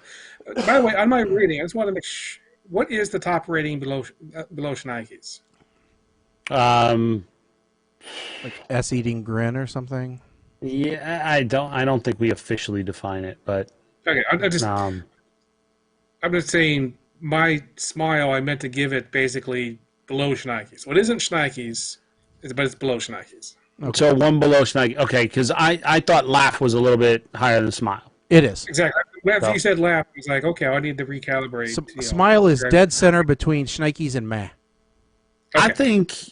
I think we are going to have to come up with a semi-official ranking. Well, and that's the whole purpose behind the spreadsheet is actually to then assign numerical values to these rankings, and so that we can come up with what the real numbers are. All right, so Colin, you're actually bumping up to a Laugh? Yes. Mm-hmm. Okay. All right. We're very serious about this. Because we don't have 300 variants going on here. Yeah. All right. So the next one, the next film, which I have to admit, I watched a ton of movies when I was sick, so I'm losing a little bit of track of what was the other film that we watched. Yeah, An American Carol. Oh, An American Carol. Okay. Yeah, I don't think that's a very forgettable movie. Oh, you'd be surprised. I watched a lot of things. I watched a ton of things while I was not feeling well. The number of I watched a lot of the American Pie movies. Like there's a new one, a new direct-to-video, Girls Rules. I haven't watched that one, and I haven't watched Band Camp yet, but I watched all the other ones. Yes, An American Carol, which is a 4th of July spin on the story of Ebenezer Scrooge. All right, Colin, we'll let you go first because your family is infatuated with A Christmas Carol. So I'm very curious to see what your take on this was and if your parents watched this as well. Yes, I did. All right, here we go. So yes, we have every single possible version of Christmas Carol that we can get our hands on, and we rank them. We have ideas that someone needs to create a master cut of A Christmas Carol, where we go through and like pull scenes from each different version to say, well, because everyone has the best version of, this is the best. Hey, Patrick Stewart has the best Christmas Day, except for the stupid cough laugh thing at the beginning. Other than that, he has the best Christmas Day, and so forth. So this is An American Carol, which is actually not Christmas because this is on July 4th. It's a Bush-era movie directed and written by David Zucker, and it has Kevin P. Farley, one of the brothers of the other Farley. Grammer. Leslie Nielsen shows up for a second. Now, what's interesting is that what we consider one of the very worst versions of A Christmas Carol has Kelsey Grammer in it. So we're happy to know that we don't have to recalibrate ourselves because this other version of A Christmas Carol with Kelsey Grammer in it is also terrible. So we can continue to say that if it has Kelsey Grammer in it, it's a terrible version of the Christmas Carol. So Kelsey Grammer plays the ghost of Christmas past, present. There only seem to be two ghosts, so I guess George Washington was. I don't know. It doesn't make much sense. So anyway, he plays General George S. Patton, who's basically attacking. I can't remember the guy's name. I don't know. This is just. It is a terrible, terrible movie that I can't bring myself to care about, other than to say it is, well, right off the bat, well, middle of the bat. Anyway, it's going to get puke from me. What's interesting about this movie is how badly its far-right comedy has aged. I mean, there's stuff in here that they're making fun of that in the Trump era would be a Republican thing. And so you're just watching this going, wow, do they look back at this movie and cringe at what they did in this movie, because the stuff they're accusing the Democrats and liberals of wanting is the very stuff that they're saying in this movie is, just as an example, they're accusing liberals in this movie of wanting to cozy up with fascist dictators, where, today, Trump loves fascist dictators, that they're his people. So I don't know. I'm just watching this movie going, I don't know. It's puke, and I'll leave it there. And that it's don't watch this movie. All right, Mike, you're up next. Here's the sad thing. There are no less than 4 ginger kids at this table in the beginning. There must be something in the water in this town. But usually when there's that many ginger children in one spot, the universe collapses upon itself. Robert Davi is playing an Arab. He was a Fratelli in the Goonies, for God's sakes. Kevin Farley as Michael Moore-ish. Wow. Fun fact, Kevin Farley was in a boy band called To Get Her, or Together, if you want to be. Yeah, look him up. He taught us that you plus me equals us. All right? Because I know my calculus. This movie is going off the rails real quick in a dollar store version of Space Force type way. I'm not happy about it. Seriously, this movie is turning very much into, F-Drab. And by F-Drab, in case you haven't figured that out, I have created an acronym because I'm getting tired of saying FDR, American Badass. F-Drab. That's it from now on. That might become a rating. I don't know. As if this movie couldn't get bad enough, these bitches throw a musical number in the middle of it. Really?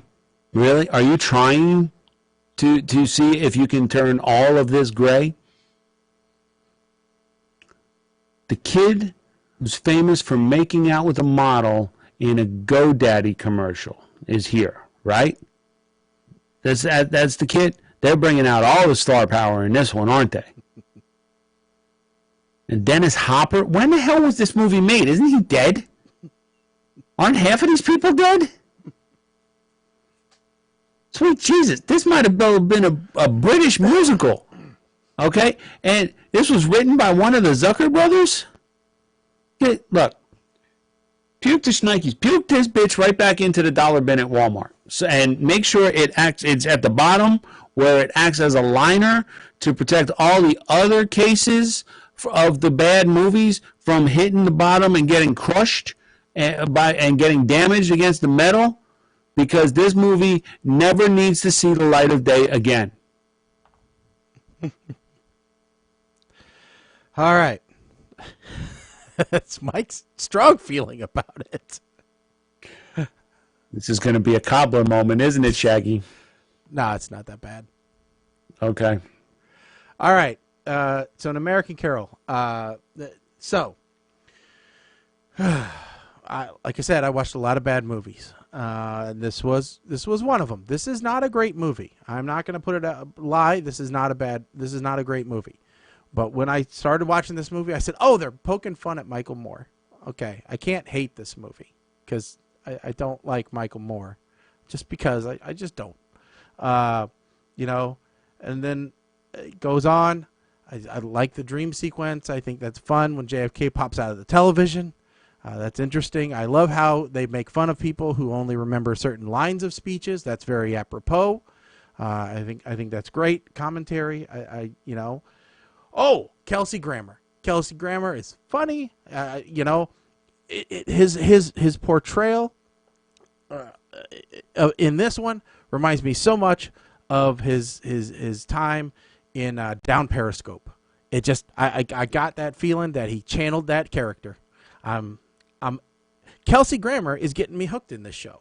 Nobody else is making me entertained in this whole show, but Kelsey Grammer is funny. He's got nobody else to be funny around because nobody else is good in this movie, but he's funny. So as long as he's on the screen, I should be happy. Okay, John Voight's an interesting choice. I don't know that I necessarily would have picked him for that role, but okay. You know, and Trace Adkins, that's a weird pick. But if you got to pick somebody who is ultra country, that would be the person. All right, so most of this movie, I do not like. All right, I don't like it. It is disjointed. It's slow. It's patently political satire. It's usually not my cup of tea. But it's the Kelsey Grammer moments that actually make me funny. When he's playing the ghost that just hits the guy upside the head or, you know, is discouraged about it. It's those moments, like when you have the Ghost of Christmas Past in the movie Scrooged, you know, where she whacks him with a toaster. Those are the things that make me laugh. So I like that. So I can't hate this movie. I can't give it a puke. It's not even a verb because Kelsey Grammer did such a good job of elevating what was obviously garbage. So I'm going to give this a meh, just simply because that Kelsey Grammer saved this movie. And that's all there is to it. Sure. By the way, Mike, remember how I told you that I watched some other crappy shows? One of the other crappy shows I watched, which maybe you guys might get to enjoy, Santa Jaws.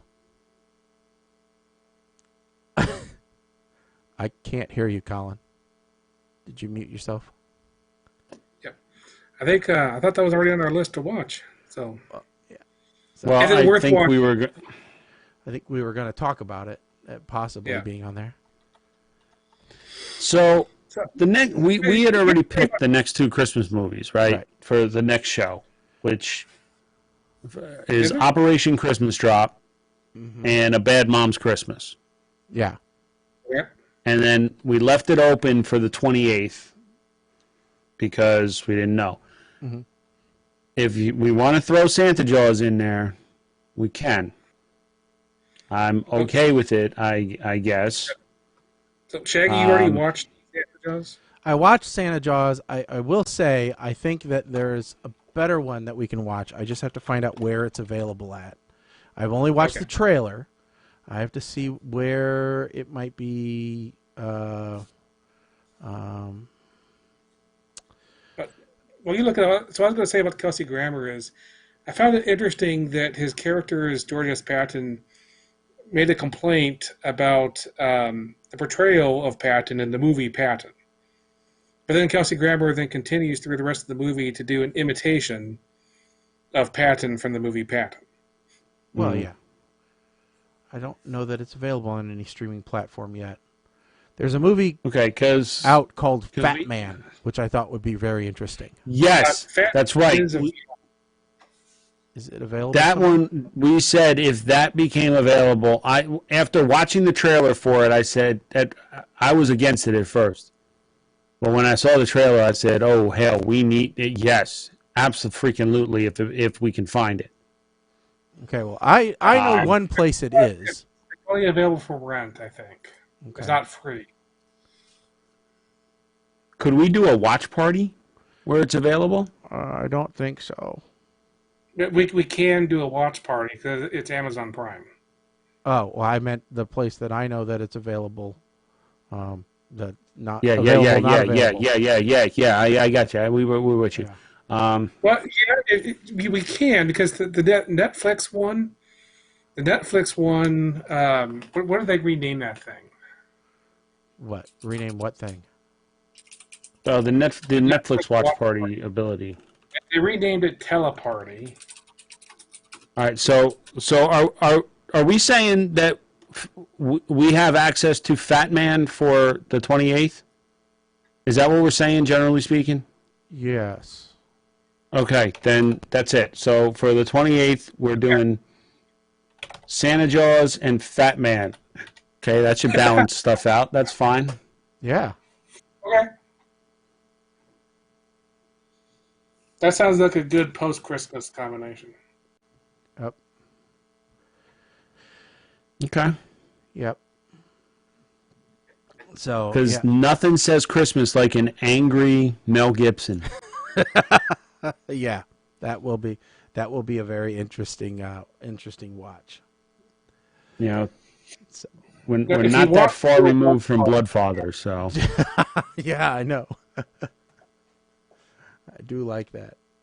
And we have plenty of movies on our list for after December. I think there's like almost 50 movies on the list right now. So there's over 50 movies. What did you do? I filled it up. We needed more. We were getting low. I hope you didn't go through that llama thing, because, man, some of those movies that were in the if you want like this on that thing were just crazy. Well, I mean, some of them may have been links off of links off of links. Well, I got news for you. I'm going to go through and I'm going to veto some of these right off the bat just based off of your damn descriptions, all right? Number 31 on this list, the description is stripper zombie movie. Oh, I already watched that one, actually. You can get rid of it. Oh, okay, yeah, get rid of that one, Action Jackson. I already watched that one. I told you I watched crappy movies. I see you're in here. At the same time, the Google sheet, the same time as me, and I saw it pop up, and I thought it said Action Jackson. No, it says Anonymous Jackalope. So go ahead, get rid of it. All right, there you go. Comedy, horror, vampire, rebound, sex. I think you can get rid of that one. No, which one was that one? Hold on. Number 37. Rachel Gets Strange. Strange not meaning odd. Strange, based off of the title or the description that you put in there. Strange probably means strange twang. Rachel Getting some strange. Get rid of it. Rachel hasn't been out of the house since being left at the altar 2 months ago, but some superficial rebound sex tonight. Horror, vampire, rebound sex. This is a recipe for disaster. No, listen. This is. It got 4 out of 5 stars. It's got a 4.5 on IMDb. Oh, all right. We're voting. Colin, yay or nay, based off of the 5 words. Comedy, horror, vampire, rebound, sex. Yay or nay? No. Off the list or on? Off. Bye. Bye. Bye. Right. Sorry, Rachel. Hold on. I'm going to add it to my personal watch list. You go ahead, add it to your personal watch list. You already said you watched it. No, I haven't watched that one yet.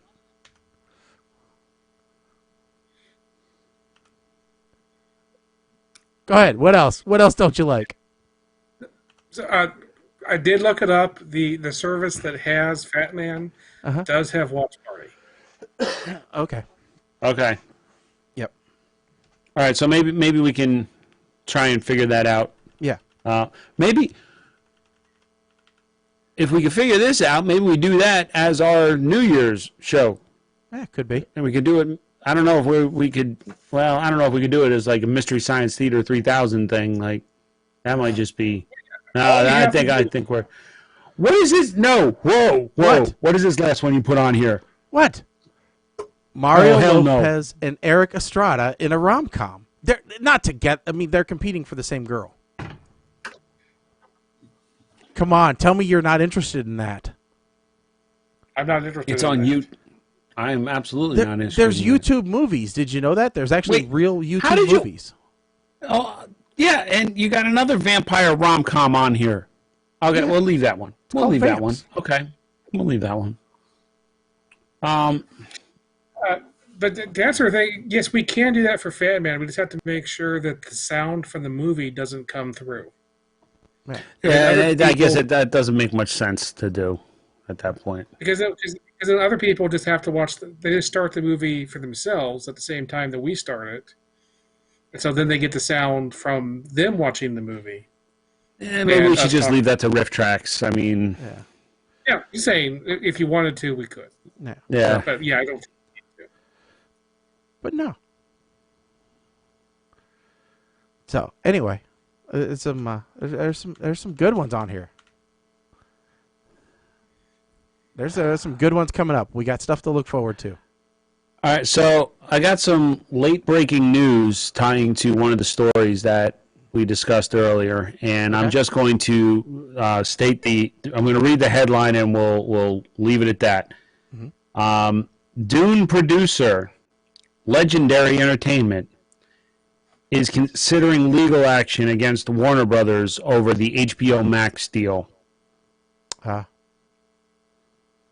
So this is another thought that the production companies, I guess, are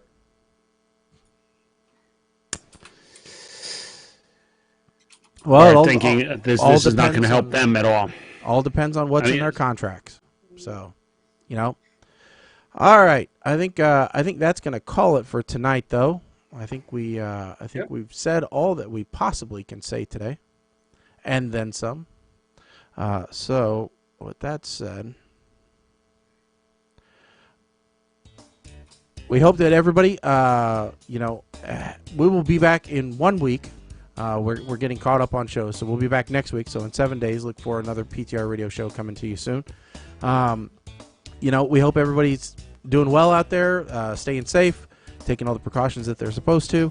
We hope that you're finding a little bit of fun and joy in the show, and we hope that you spread the word. Just let everybody know that PTR Radio is still here. We're still doing shows. We're still trying to make people laugh, or at least bring them into the conversation. It's what we always try to do. Check us out on our social media platforms, PTR Radio, at PTR Radio on just about everything, Twitter, Facebook, Instagram, you name it. You can on Facebook, all that stuff. So also check out the website, ptrradio.com. At some point, we are going to have time to dedicate to put some new information up there and update its looks. But, it's a busy time for everybody right now. Christmas around the corner, New Year's, etc. We got to plan what we're going to be drinking, how we're not going to be handing out things with family. It's always going to be an interesting time this year. This year may be a little bit different than other years with your family, but we're always here for you on the internet, ready every couple weeks. So anyway, do we have anything else to add, folks? Yep. Do not think so. All right. Again, we want to thank everybody for tuning in, letting us be part of your lives, and we're always here to listen to you guys. Don't forget, you can always email show@ptrradio.com if you got anything to chime in between shows. So with that said, I'm Shaggy. I'm Colin. I am Mike the Ape Man. Stick a fork in us, folks. We are done. See you in a week.